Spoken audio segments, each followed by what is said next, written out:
انشاءاللہ اس ماہ مبارک کے بعد اہل ایمان کے لیے رحمت و بخششوں مغفرت کا معاملہ کرنا رمضان مبارک اللہ تبارک و تعالیٰ کی سے کسی ہونے والا ہے۔ حالانکہ کائنات ماننا میں دعا ہے کہ رب کائنات ہم سب کو شعبان المعظم کے ان ایام میں رمضان کے آنے کی تیاری کرنے کے اللہ توفیق عطا فرمائے اور رمضان مبارک کے مہینوں کا اللہ نے مقصد بیان فرمایا ہے۔ رب کائنات ہمیں اس مقصد کے اندر کامیابی و کامیابی عطا فرمائے۔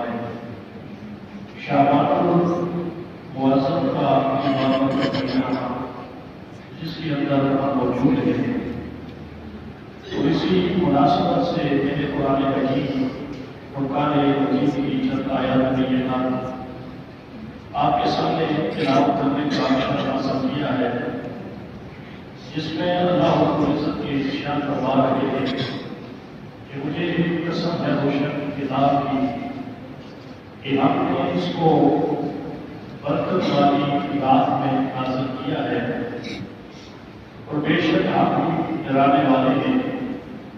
اور آگے فرمایا کہ فیہا یفرق کل امر حکیم، کہ اسی برکت والی رات میں اللہ تبارک و تعالیٰ ہر اہم کام کا فیصلہ فرماتا ہے۔ یعنی دوسرے لفظوں میں شعبان المعظم کی جو 15ویں رات ہے، اس رات میں اللہ تبارک و تعالیٰ نے قرآن حکیم کے اندر حقیقت بیان فرمائی ہے اور یہ ارشاد فرمایا ہے کہ اس رات اللہ تبارک و تعالیٰ ہر اہم کام کا فیصلہ فرماتا ہے۔ روز ازل سے ہر چیز کا فیصلہ ہو چکا ہے، کس نے پیدا ہونا ہے، کس دن پیدا ہونا ہے، کس نے اس دنیا سے کب چھوڑ کے اس دنیا کو جانا ہے، اس کا کتنا رزق ہے، ہر آدمی کے معاملات کو اللہ تبارک و تعالیٰ نے اس کی تخلیق سے لے کے روز حشر تک اللہ نے ہر چیز کو اپنی شان قدرت کے مطابق فیصلہ فرما دیا ہے۔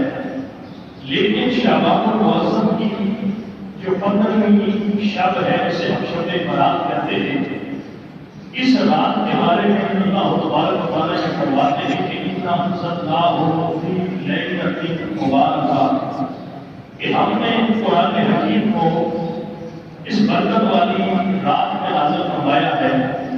اور آگے یہ فرمایا کہ فیہا یفرق کل امر حکیم، کہ اس رات ہر اہم کام کا فیصلہ صادر کیا جاتا ہے۔ اب ہم اکثر قرآن کریم کی آیات بینات جب پڑھتے ہیں، بیان کرتے ہیں، تو اس میں یہی بیان کیا جاتا ہے کہ قرآن لیلۃ القدر میں اللہ نے نازل فرمایا، اور لیلۃ القدر وہ رمضان مبارک کی آخری عشرے کی 10 راتوں میں سے کوئی رات ہے، جس رات اللہ نے قرآن حکیم کو نازل فرمایا ہے، اس کا ذکر اللہ نے سورۃ القدر کے اندر فرمایا ہے کہ اِنَّا أَنزَلْنَاهُ فِي لَيْلَةِ الْقَدْرِ۔ تو اب یہاں پہ دو باتیں ہیں کہ یہاں اس آیت کریمہ کے اندر اللہ نے فرماتا ہے کہ ہم نے اس برکت والی رات، جس رات کے اندر ہم ہر اہم کام کا فیصلہ فرماتے ہیں، اس رات ہم نے قرآن حکیم کو نازل کیا ہے۔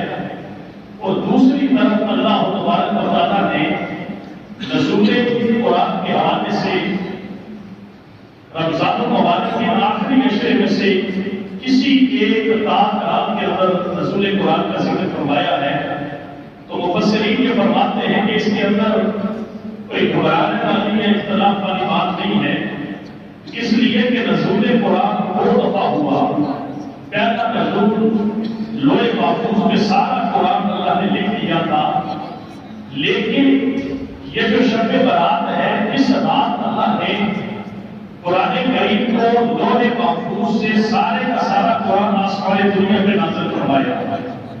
اور پھر نزول قرآن جو آسمان دنیا سے اللہ کے محبوب کریم پہ نازل ہوتا رہا تقریباً 23 سال کے عرصے میں قرآن کریم جبریل امین کے ذریعے جو نازل ہوتا رہا، اللہ نے لوح محفوظ سے جو قرآن کے نازل کرنے کا حکم ارشاد فرمایا وہ لوح محفوظ سے آسمان دنیا تک سارا قرآن یہ شب برات کے اندر اللہ نے فیصلہ فرمایا، اور پھر جو دنیا کے اوپر اپنے محبوب کریم کے اوپر قرآن کے نزول کا سلسلہ ہے وہ لیلۃ القدر جسے ہم رمضان المبارک کی آخری تام راتوں میں سے کوئی رات شمار کرتے ہیں، اس رات کے اندر پھر اللہ نے تدریجاً اور آہستہ آہستہ 23 سال کے عرصے میں اپنے محبوب کریم علیہ السلام پہ قرآن کریم نازل فرمایا ہے۔ اور دوسری بات یہ ہے کہ یہ رات جو شب برات ہے، اس رات کے اندر اللہ تبارک و تعالیٰ ہر اہم کام کا فیصلہ فرماتا ہے۔ مثال کے طور پہ جس آدمی نے اس ساتھ ہونا ہوتا ہے اس آدمی کے نام کو ملک الموت کے حوالے کر دیا جاتا ہے کہ اس سال کے اندر فلاں شخص کو فلاں دن فلاں گھڑی اور فلاں جو ہے وہ دن یا رات کے اندر اس کی موت کا فیصلہ ہو چکا ہے۔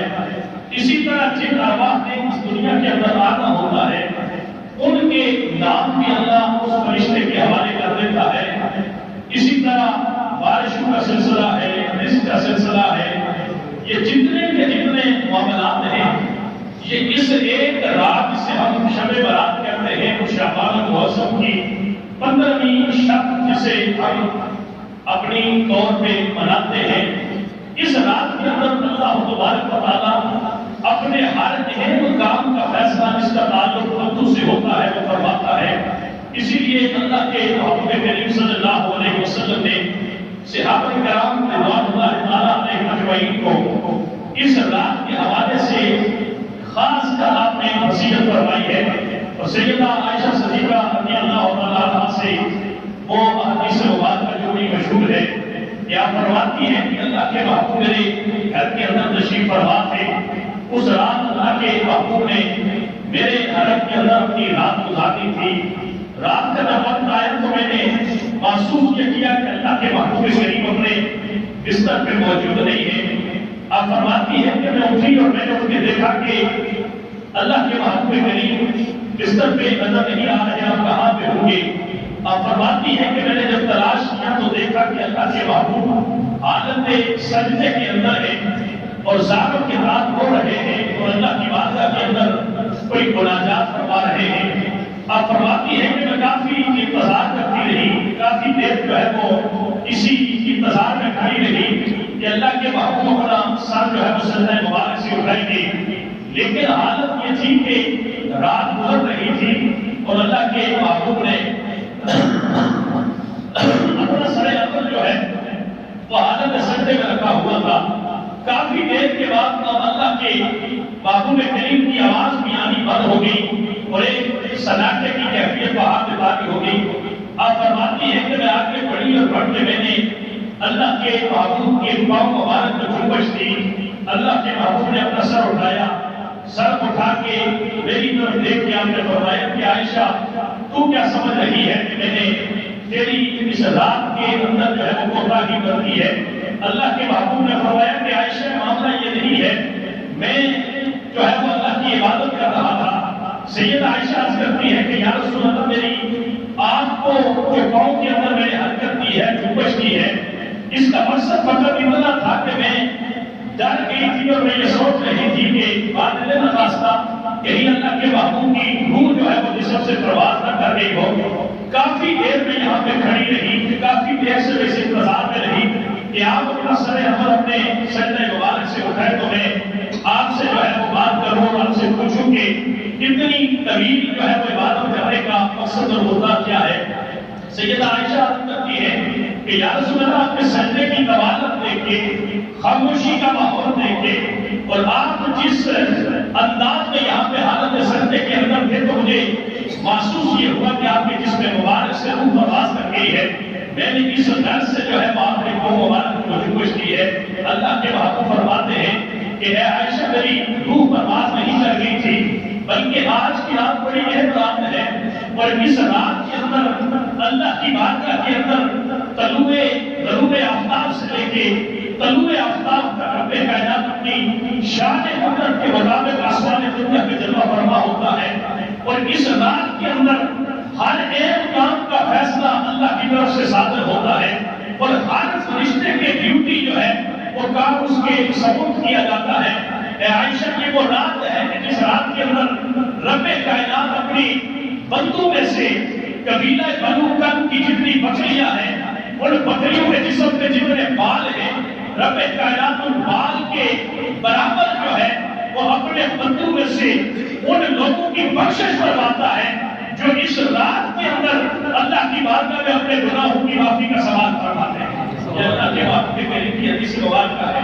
اور دوسری حدیث کا مطلب یہ ہے کہ سیدہ عائشہ صدیقہ رضی اللہ تعالیٰ عنہ فرماتی ہے کہ میں نے جب دیکھا کہ اللہ کے باپ اپنے بستر مبارک میں نہیں تو میں ان کے تلاش کرنے میں لگ گئی، اور اللہ کے باپ مجھے گھر کے اندر دکھائی نہیں دیے۔ اب فرماتی ہے کہ میں باہر سے سیدھی سیدہ فاطمہ الزہرا رضی اللہ تعالیٰ عنہ کے گھر گئی، اور سیدہ فاطمہ کا دروازہ جب میں نے دستک دی تو اندر سے سیدہ نے پوچھا کہ دروازے پہ کون ہے؟ تو میں نے کہا کہ میں عائشہ ہوں۔ تو آپ نے پوچھا کہ عائشہ اس وقت رات کے وقت آنے کی وجہ کیا ہے؟ تو میں نے ان سے یہ کہا کہ اللہ کے محبوب سید الانبیاء آپ میرے گھر میں تشریف فرما تھے، لیکن رات کے اس جو ہے وہ آدھی رات گزرنے کے بعد بھی میرے گھر کے اندر تلاش کیا ہے تو اللہ کے محبوب گھر میں موجود نہیں ہے۔ سارا گھر تلاش کیا ہے، سارا گھر تلاش کرنے کے بعد میں نے یہی مناسب سمجھا کہ میں آپ کو اس بارے میں اطلاع کروں کہ اللہ کے محبوب گھر میں موجود نہیں ہے۔ سیدہ فاطمہ الزہرا رضی اللہ تعالیٰ عنہ نے گھر میں جا کے سیدنا علی مرتضیٰ رضی اللہ تعالیٰ عنہ کو جگایا اور کہا کہ اماں عائشہ دروازے پہ کھڑی ہے اور وہ یہ فرما رہی ہے کہ اللہ کے محبوب کریم گھر میں سوئے تو تھے لیکن ابھی گھر کے اندر آپ موجود نہیں ہے۔ حضرت علی مرتضیٰ جب جاگے تو حسین کریمہ سیدنا امام حسن اور سیدنا امام حسین رضی اللہ تعالیٰ عنہ یہ سارے کے سارے جاگ پڑے۔ اب یہ چار لوگ جو ہے سیدہ عائشہ صدیقہ رضی اللہ تعالیٰ عنہ پانچویں آپ ہیں، یہ سارے کے سارے لوگ جو ہے وہ اللہ کے محبوب کریم کو اب تلاش کرنا شروع ہو گئے۔ حضرت علی مرتضیٰ رضی اللہ تعالیٰ عنہ فرماتے ہیں کہ آپ چلتے ہیں جب بھی کوئی اہم معاملہ ہوتا ہے تو اللہ کے محبوب کریم جنت البقیع میں تشریف فرما ہو جاتے ہیں۔ آئیے ہم چل کے جنت البقیع کے اندر چلتے ہیں اور وہاں پہ جا کے اللہ کے محبوب کریم کو تلاش کرتے ہیں۔ آپ فرماتے ہیں کہ ہم وہاں سے جب نکلے اور جنت البقیع کی طرف ہم بڑھ رہے تھے تو راستے کے اندر ہمیں کسی کے رونے کی آواز آ رہی تھی اور کوئی زاروں کا دار جو ہے وہ رو رہا تھا۔ رات کا سما تھا، اس سناٹا تھا، ہر طرف خاموشی تھی اور ہمیں کسی کے رونے کی آواز آئی۔ آپ فرماتے ہیں کہ ہمیں رونے سے اندازہ یہ ہوا کہ اللہ کے محبوب کریم جنت البقیع کے اندر آپ تشریف فرما۔ آپ فرماتے ہیں ہم سارے کے سارے لوگ جو ہے وہ جنت البقیع کے اندر جب گئے اللہ کے محبوب کا سر سجدے میں تھا اور زاروں کے بعد جو ہے وہ آپ رو رہے تھے، زاروں کے بعد جو ہے وہ آپ رو رہے تھے۔ آپ دیکھیں نا ہماری حالت یہ ہے کہ ہم خود گناہ کرتے ہیں اور خود گناہ کر کے اپنے گناہ کے لیے بھی ہمارے پاس رونے کا وقت نہیں ہوتا۔ ہم خود گناہ کرتے ہیں اور اپنے گناہ کے لیے بھی اللہ کی بارگاہ کے اندر معافی مانگنے کے لیے ہمارے پاس وقت نہیں ہوتا۔ وہ آقا کی طرح کریم آقا ہے کہ جس کو رب نے اپنا محبوب بنا کے بھیجا ہے، لیکن ساری رات جو ہے وہ اپنی گناہگار امت کے لیے ہوتے ہوئے گزار رہا ہے۔ کون بستر چھوڑ رہا ہے؟ کون رات کے ماحول کے اندر چارپائی سے ان کے گھر میں لگی ہوئی جانواز میں کھڑا ہونا مشکل ہے؟ لیکن اللہ کے محبوب کی شان دیکھو، اللہ کے محبوب کا مقام دیکھو، اللہ کے محبوب کا مرتبہ دیکھو، لیکن رات کے وقت اپنا بستر چھوڑا ہے، بستر کی جو ہے وہ آپ نے نیند کو چھوڑا ہے۔ نیند چھوڑ کے اگر جنت البقیع کے اندر سر سجدے میں رکھ کے زاروں کے بعد رو رہے ہیں تو وہ اپنے لیے نہیں رو رہے بلکہ رب نے تو آپ کی بخشش کا اعلان فرما دیا تھا۔ اگر محبوب وہاں پہ سر رکھ کے رو رہا تھا تو وہ میرے لیے وہاں پہ رو رہے تھے۔ سیدہ عائشہ صدیقہ فرماتی ہے کہ اللہ کے محبوب رو رہے تھے۔ سیدہ فاطمہ الزہرا سے آپ کو خاص محبت تھی، خاص محبت تھی۔ ہم نے سیدہ فاطمہ الزہرا سے فرمایا کہ اس وقت ہم کے اگر قریب ہو گے تو شاید اللہ کے معبود کے دل کی جو کیفیت ہے، آپ نے جو ماحول بنایا ہوا ہے اور جس اللہ کے ساتھ ایک تعلق قائم کر کے آپ اللہ سے مناجات کر رہے ہیں، شاید اس کے اندر کوئی بدلہ پیدا ہو جائے۔ سیدہ فاطمہ آپ سے اللہ کے معبود کی خاص محبت ہے۔ ہم نے سیدہ فاطمہ الزہرا کو آگے کیا، ہم نے کہا کہ تو آگے اور آگے ہو کے اللہ کے محبوب کو سجدے سے اٹھا۔ سیدہ فاطمہ الزہرا رضی اللہ تعالیٰ عنہ آگے بڑھی، اللہ کے محبوب نے جب آہٹ سنی، مڑ کے دیکھا تو علی بھی کھڑے ہیں، حسن بھی کھڑا ہے، حسین بھی کھڑا ہے، سیدہ عائشہ بھی کھڑی ہے، فاطمہ الزہرا بھی کھڑی ہے۔ آپ نے سب کے چہروں کو دیکھا اور دیکھنے کے بعد آپ نے فرمایا کہ تم بھی سارے سب سجدے میں رکھو اور اللہ کی بارگاہ کے اندر معافی کی طلب جانی شروع کر دو۔ یہ سارے فرماتے ہیں کہ ہم نے بھی اس ماحول کے اندر اللہ کی بارگاہ کے اندر کریا اتارنی شروع کر دی۔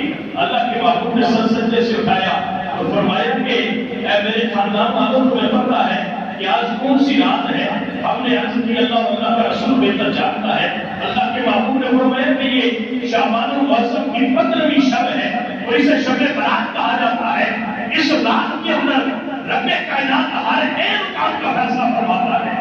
یعنی کس نے دنیا سے جانا ہے، کس نے دنیا میں آنا ہے، جس طرح سالانہ بجٹ پیش ہوتا ہے، اس طرح اللہ کی بارگاہ کے اندر ہر آدمی کا دیکھیں ہر چیز طے ہو چکی ہے، لیکن جن روحوں نے دنیا سے جانا ہوتا ہے ان کا نام اس رات اللہ اس فرشتے کے حوالے کر دیتا ہے۔ بارش کتنی ہوگی، سارے سال کی بارشوں کا نظام اللہ اس بارش برسانے والے فرشتے کے حوالے کر دیتا ہے۔ اتنا کائنات کے اندر رزق دینا ہے، سارے کے سارے رزق کے فیصلے کو رب کائنات اس رزق والے فرشتے کے حوالے کر دیتا ہے۔ جتنی ارواح اس سال دنیا کے اندر جانا ہے ان ساری ارواح کے نام جو ہے وہ رب کائنات اسی فرشتے کے حوالے کر دیتا ہے۔ اللہ کے محبوب نے فرمایا کہ اس رات جو ہے وہ اللہ ہر ایک کام کا فیصلہ فرماتا ہے۔ میرا دل یہ کرتا ہے کہ جب اللہ کی بارگاہ کے اندر میرا نام پیش کیا جائے تو یا میں حالت سجدے کے اندر ہو یا حالت روزے کے اندر اللہ کی بارگاہ کے اندر میرا نام پیش کیا جائے۔ لیکن ہر بندے کی تمنا ہوتی ہے کہ جب میرے مالک کے سامنے میرا ذکر کیا جائے تو اچھے الفاظ میں کیا جائے۔ اللہ کے محبوب شعبان المعظم کا مہینہ جو ہے رمضان کے علاوہ سب سے زیادہ روزے اللہ کے محبوب شعبان کے مہینے میں رکھا کرتے ہیں، سب سے زیادہ روزے۔ اور آج بھی اکثر ایسے لوگوں کو میں بتاتے ہوں جانتا ہوں کہ جو سارا شعبان کا جو مہینہ ہے وہ حالت روزے میں گزارتے ہیں، سارے شعبان کے روزے رکھتے ہیں۔ ایسے بہت سارے لوگوں کو الحمدللہ میں جانتا ہوں جو شعبان کا سارا مہینہ روزے میں گزارتے ہیں۔ اللہ کے محبوب نے اسی لیے فرمایا تھا کہ لوگوں رجب اللہ کا مہینہ ہے، شعبان میرا مہینہ ہے اور رمضان میری امت کا مہینہ ہے۔ اللہ کے محبوب نے فرمایا کہ اے میرے گھر والوں، اس رات کے اندر اللہ اپنے بندوں کی اتنی زیادہ کثرت سے اسے فرماتا ہے۔ بنو کرد ایک قبیلہ تھا مدینے کے اندر جن کے پاس سب سے زیادہ بکریاں تھی۔ اللہ کے محبوب نے اس قبیلے کی مثال دے کے فرمایا کہ بنو کرد قبیلے کے بکریوں کے جسم پہ جتنے بال ہیں رب کائنات کی رات کے اندر اپنے اتنے گناہگار لوگوں کی بخشش فرماتا ہے۔ اب بات ساتھ سی ہے، اختلاف والی بات ہے کوئی نہیں، جھگڑے والی بات ہے کوئی نہیں۔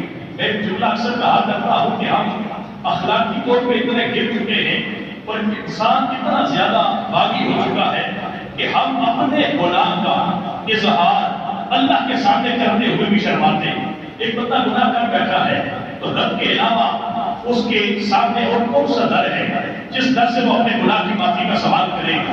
لیکن ہم لوگ ایسے ہیں کہ جو اللہ کے سامنے بھی اقرار نہیں کرتے۔ بغاوت کی حد اتنی ہم آگے چلے جاتے ہیں کہ گناہ کرنے کے بعد اللہ کے سامنے بھی ہم اقرار نہیں کرتے۔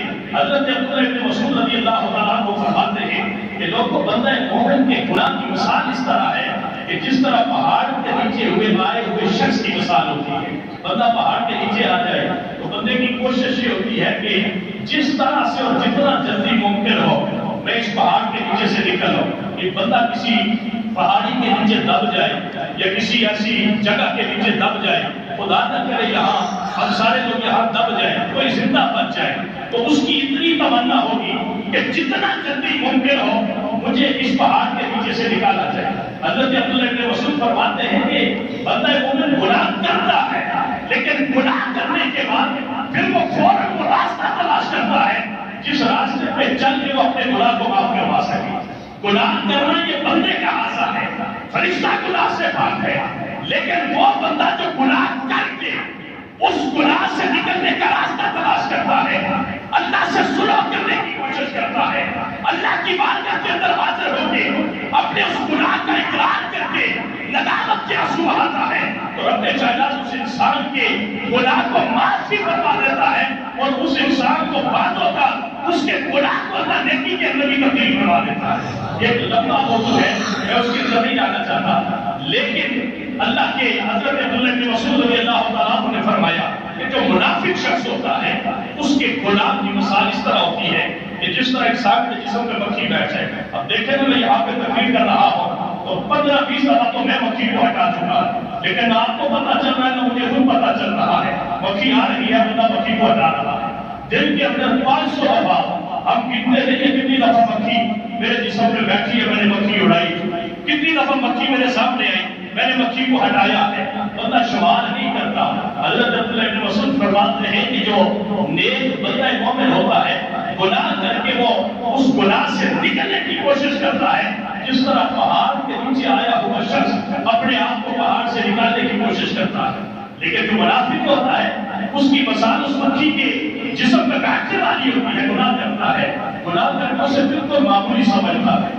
دن کے اندر 500 گناہ کیا، دن کے اندر 1000 گناہ کیا، وہ جھوٹ کی شکل میں ہے، وہ رشوت خوری کی شکل میں ہے، وہ غیبت کی شکل میں ہے، وہ شراب نوشی کی شکل میں ہے، وہ چغلی کی صورت میں ہے، وہ بے حیائی کی صورت میں ہے، وہ کوئی بھی گناہ کی صورت ہو۔ فرمایا کہ منافق جب گناہ کرتا ہے، گناہ کرنے کے بعد معافی تو دور کی بات نہیں، اسے گناہ کرنے کا احساس تک بھی نہیں ہوتا، اور وہ گناہ کے بعد گناہ کرتا چلا جاتا ہے۔ پھر اس کا نقصان پتہ ہے کیا ہوتا ہے؟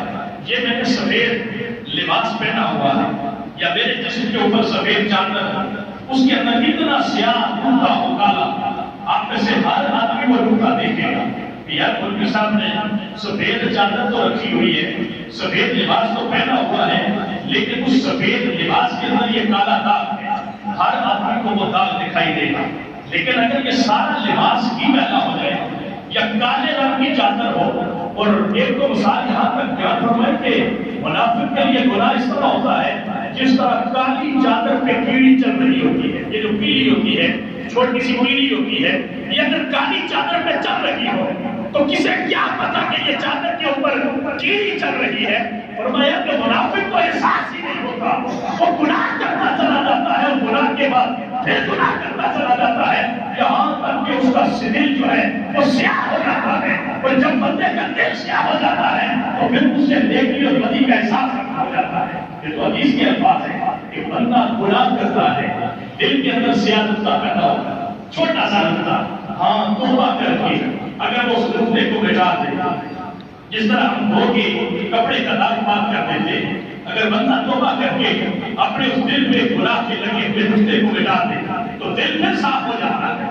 لیکن اگر گناہ کے بعد پھر گناہ کرتا چلا جائے، وہ سیاہ نقطہ بڑھتا چلا جاتا ہے، وہ سیاہ نقطہ بڑھتا چلا جاتا ہے، یہاں تک کہ انسان کا سارا دل سیاہ ہو جاتا ہے۔ پھر جب دل سیاہ ہو جائے تو اسے نیکی اور بدی کے اندر پہچان نظر نہیں آتی۔ ایک مثال آپ کے سامنے عرض کرتا چلا جاؤں، میں نے عرض کیا ہے کہ ہم وہ لوگ ہیں کہ گناہ کر کے ہم بندے تو رہے لوگ، ہم اللہ سے بھی گناہ کا اظہار نہیں کرتے، چھپانے کی کوشش کرتے ہیں، اور اللہ سے بھی گناہ کر کے ہم کوششیں کرتے ہیں کہ اللہ کے سامنے بھی کبھی اپنے اس گناہ کا اظہار نہ کریں۔ حضرت مائد رضی اللہ تعالیٰ عنہ بڑی مستند حدیث مبارکہ ہے، اسے ستہ کی کتابوں کے اندر موجود ہے۔ حضرت مائد حضور کی بارگاہ میں حاضر ہوئے، حضرت مائد السلام صحابی رسول تھے، اللہ کی بارگاہ میں حاضر ہوئے، سامنے بیٹھے اور اللہ کے محبوب سے فرمانے لگے طاہرنی یا رسول اللہ، یا رسول اللہ مجھے پاک فرما دیجیے۔ تو اللہ کے محبوب نے اس کی بات سنی اور توجہ نہیں دی، پھر وہ اللہ کے محبوب کے اندر مخاطب ہو گئے، اٹھ کے پھر ادھر آئے اور عرض کرنے لگے طاہرنی یا رسول اللہ، یا رسول اللہ مجھے پاک فرمائیے۔ اللہ کے محبوب نے پھر توجہ نہیں دی، پھر وہ اٹھ کے اللہ کے محبوب کے اندر مخاطب ہو پھر آئے، کہنے لگے طاہرنی یا رسول اللہ، یا رسول اللہ مجھے پاکی عطا فرمائیے۔ 3 دفعہ جب اصرار کیا تو اللہ کے محبوب نے فرمایا بما مطالعہ ہوگا، کس چیز سے تجھے پاکی عطا فرماؤں؟ کہا من الزنا، یا رسول اللہ مجھ سے زنا ہو گیا ہے، کوئی سزا میرے لیے مقرر فرما کے میرے زنا والے گناہ کو پاکی عطا فرماؤں۔ اب سنیں نا، ہم کتنے بڑے بڑے گناہ کرتے ہیں اور ہو کتنی ٹھٹھائی سے ہم اللہ کے سامنے بھی بیٹھے ہوتے ہیں کہ ہم وہاں اس وعدہ کے اندر بھی اقرار نہیں کرتے. میں کہتا ہوں سلام ہو ہستیوں کو جو اللہ کی بارگاہ ہو اللہ کی بارگاہ نہیں وہ اللہ کے رسول کی بارگاہ کے اندر صحابہ کے جرمت پہ بھی آگے اپنے گناہ کا اقرار کرتے ہیں صرف اس نیت سے کہ دنیا کی رسوائی بہتر ہے قیامت کے دن اللہ ہمیں رسوائی سے محفوظ فرمائے. اب وہ سب کچھ آخرت میں جوڑ رہے ہوتے ہیں ساری رسوائیاں کے لیے جوڑ رہے ہوتے ہیں. وہاں کا عذاب بڑا گمبھیر ہے وہاں کی رسوائی بڑی گمبھیر ہے وہاں کا ماحول بڑا سخت ہے وہاں کی کیفیت بڑی سخت ہے. لوگوں دنیا کے اندر جو معاملہ شہید میں طے ہو جائے میں کہتا ہوں اس انسان کے لیے دنیا اور آخرت کے نظام سے بہتر ہے. حضرت وائس کھڑے ہو کے آپس کرتے یا رسول اللہ زنا کیا ہے زنا سے پاکی چاہتا ہو. اللہ کے محبوب نے فرمایا کہ وہ تو شادی شدہ ہے. کہا یا رسول اللہ شادی شدہ کا جو خطبہ اللہ نے قرآن میں بیان فرمایا بھائی اس کے لیے تیار ہے. اللہ کے محبوب نے فرمایا تجھے رجم کرنا ہوگا. غیر شادی شدہ اگر غیر مقصد اگر زنا کرے تو اسے 100 کوڑا لگایا جاتا ہے. یہ قرآن کا حکم ہے. لیکن اگر کوئی شادی شدہ اس حرام کا مرتکب ہو جائے تو اسے سنسار کیا جاتا ہے. اللہ کے محبوب نے فرمایا کہ اب تو گڑھا کھودا جائے گا اور گڑھا کھود کے دلوں سے کھڑا کر کے پتھروں سے تجھے سنسار کیا جائے گا. حضرت باعث عرض کرتے ہیں یا رسول اللہ اسی لیے تو حاضر ہوا ہوں کہ میں دنیا کے اندر ہی اپنے گناہ کی سزا حاصل کرنا چاہتا ہوں قیامت کی رسوائی سے اپنے آپ کو بچانا چاہتا ہوں. ایک عورت آئی اور اس نے کہا یا رسول اللہ میں نے زنا کر دیا. اللہ کے محبوب نے فرمایا کہنے لگی کہ حاملہ. اللہ کے محبوب نے فرمایا جب بچہ پیدا ہوگا تو پھر آ جائے. بچہ پیدا ہوگا پھر آئی. کہا یا رسول اللہ میں وہی ہوں جس نے زنا کیا سزا پانے کے لیے حاضر ہے. اللہ کے محبوب نے فرمایا بچہ پیدا ہو گیا. کہا یا رسول اللہ پیدا ہو گیا. کہا اس کو دودھ پلا. جب یہ دودھ پینے کی مدت گزار لے گی تو پھر دودھ چھوڑے گا تو پھر آ جائے گا. اس عورت نے دودھ پلایا. جب دودھ بچے نے چھوڑا تو پھر اللہ کے محبوب کی بارگاہ میں حاضر ہے اور ساتھ روٹی کا ایک ٹکڑا اٹھایا. اللہ کے محبوب کی بارگاہ میں بیٹھ کے بچے کو روٹی کا ٹکڑا کھلا کے کہتی ہے یا رسول اللہ اب مجھے سزا دے دے. اب میرے بچے نے روٹی کھانی شروع کر دی ہے. اب دیکھو لوگوں کا جذبہ دیکھیں کہ گناہ کرنے کے بعد اس گناہ کے اوپر کتنی شرمندگی کا اظہار کرتے ہیں. اللہ کے محبوب کی بارگاہ میں صحابہ فرماتے ہیں کہ اللہ کے محبوب نے ہمیں اس کو دودھ پلا. جب دودھ کی عمر ختم ہو جائے گی پھر آنا سزا دوں گی. اور روٹی کا ٹکڑا گھر سے لے کے آئے. ہم تو جان چھوڑاتے ہیں بچ جائے. ہم تو اللہ اور اللہ کے رسول سے بھی ملامت کرتے ہیں کہ بچ جائے. گناہ کرنے کے بعد اس میں ڈٹ جاتے ہیں. لیکن صحابہ یہ فرماتے ہیں کہ روٹی کا ٹکڑا بھی کھلاتی ہے اور کہتی ہے یا رسول اللہ میرے بچے نے روٹی کھانی شروع کر دی ہے. اب مجھے سنسار کرو مجھے بچے کی کوئی فکر نہیں. یہ ان لوگوں کا عقیدہ تھا. اللہ کے محبوب حضرت مائز کو فرماتے اب تجھے سنسار کیا جائے گا. حضرت مائز کو سنسار کرنے کے لیے صحابہ لے گئے. ادھر حضرت مائز کے اوپر پتھر پھینکے جا رہے ہیں اور اللہ کے محبوب مسجد نبوی کے اندر زاروں کے بعد رو رہے ہیں. تو صحابہ نے کہا یا رسول اللہ خود فیصلہ فرمایا ہے آپ رو رہے ہیں. اللہ کے محبوب نے فرمایا وہ جو فیصلہ تھا وہ میرے عدل کا فیصلہ تھا. رو اس لیے رہا ہوں کہ مجھے اپنے غلام سے محبت ہو. محبت تو ہے. حضرت مائز کی سزا ہوئی. آپ کو سنسار کیا گیا. جنازے کا وقت رکھا گیا. اللہ کے محبوب کی جنازے میں تشریف فرما ہوئی. ایک صحابی بولے اور کہنے لگے کہ دیکھیں حضرت مائز نے زنا کیا. اللہ کے محبوب کے چہرے کا رنگ متغیر ہو گیا. آپ کے چہرے پہ جلال آیا پہچان دیا. آپ نے فرمایا لوگوں حضرت مائز نے اللہ کی بارگاہ میں ایسی توبہ کی ہے ایسی توبہ کی ہے ساری دنیا کے گناہ گاروں پہ بھی اگر اسے تقسیم کیا جائے تو رب اس کی توبہ کی وجہ سے سب کو بخشش عطا فرما. اب یہ راتیں کس لیے ہوتی ہے؟ ان راتوں کے اندر بندہ آتا ہے شاید اسے کوئی گناہ اپنا یاد آ جائے. بندوں سے چھپانے والا شاید اللہ کے سامنے اقرار کر بیٹھے کہ رب کائنات اپنے دامن رحمت کو بچھا کے فرماتا ہے کہ بندو تم میرے در پہ آئے ہو جو امید لے کے آئے ہو میں تمہاری اس امید کو توڑنا نہیں چاہتا. اپنے در کرم سے تمہیں مایوس کرانا نہیں چاہتا. شاید کوئی بندہ ایسا ہو جس کے دل میں احساس ندامت جاگ پڑے. ادھر رحمان کو دار کھول کے رحمت کا بیٹھا ہوتا ہے. بس ادھر سے اس کی آواز اس تک پہنچنے کے بعد اگر شرط قبولیت کے درجے پہ پہنچ جائے تو مالک جب بخشش پہ آتا ہے تو گناہ پھر گنا نہیں کرتا. جب وہ فیصلہ فرماتا ہے تو ساری زندگی میں اللہ گناہ معاف کروا دیا کرتا ہے. اس لیے کل کی رات جو ہے شب برات ہے رمضان کے آنے کے لیے اپنے قلب کو باقی اللہ کرنے تیاری کرنے کے لیے اللہ کی بارگاہ کے اندر حاضری کی رات ہے. انشاءاللہ کل یہاں پہ نماز عشاء کے بعد جو ہے وہ محفل ہوگی. اجتماعی طور پہ صلاۃ و تسبیح بھی ادا کی جائے گی. ذکر و اذکار ہوگا. تمام احباب جو ہے اس میں ضرور تشریف لے. گھر کے اندر انسان سستی کا مظاہرہ کر دیتا ہے, لیکن اجتماعی طور پہ جب بندہ بیٹھ جاتا ہے تو وہاں اسے حوصلہ ملتا ہے, ہمت ملتی ہے. اللہ کے گھر کے اندر بیٹھنے سے ایسے بھی کئی گنا اللہ اس انسان کے اجر میں اضافہ فرما دیتا ہے. رب کائنات ہم سب کے لیے آسانیاں پیدا فرما دے. گناہ کو گناہ اور نیکی کو نیکی دکھائے اللہ ہمیں. دل کی سیاہی سے اللہ ہمیں محفوظ فرمائے, اور ہمارے گناہ جو ہم سے سرزد ہوتے ہیں ان گناہوں کے بعد اللہ اپنی طرف رجوع کی اللہ توفیق عطا فرمائے. وآخر دعوانا الحمدللہ رب العالمین.